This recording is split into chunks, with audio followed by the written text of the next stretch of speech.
In economics, time preference or time discounting, delay discounting, temporal discounting is a relative valuation placed on a good at an earlier date compared with its valuation at a later date. There is no absolute distinction that separates high and low time preference, only comparisons with others, either individually or in aggregate.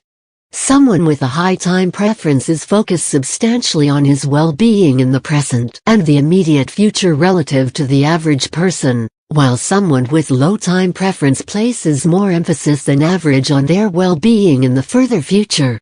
Time preferences are captured mathematically in the discount function.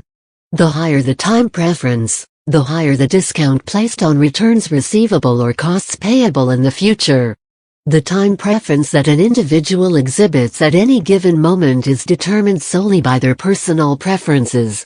As such, if one prefers to save his money but cannot do so in the present, he is still considered to have a low time preference. One of the factors that may determine an individual's time preference is how long that individual has lived. An older individual may have a lower time preference relative to what he had earlier in life due to a higher income and to the fact that he has had more time to acquire durable commodities such as a college education or a house. The time preference theory of interest is an attempt to explain interest through the demand for accelerated satisfaction. This is particularly important in microeconomics. In the neoclassical theory of interest due to Irving Fisher, the interest rate determines the relative price of present and future consumption. Time preference, in conjunction with relative levels of present and future consumption, determines the marginal rate of substitution between present and future consumption.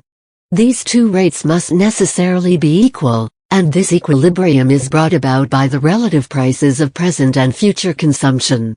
A practical example is if Jim and Bob go out for a drink and Jim has no money, so Bob lends Jim $10. The next day Bob comes back to Jim, and Jim says, "Bob, you can have $10 now, or at the end of the month when I get paid I will give you $15. Bob's time preference would change depending on if he trusted Jim and how much he needs the money now, thinks he can wait, or would prefer to have $15 at the end of the month than $10 now. Present and expected needs, present and expected income affect the time preference.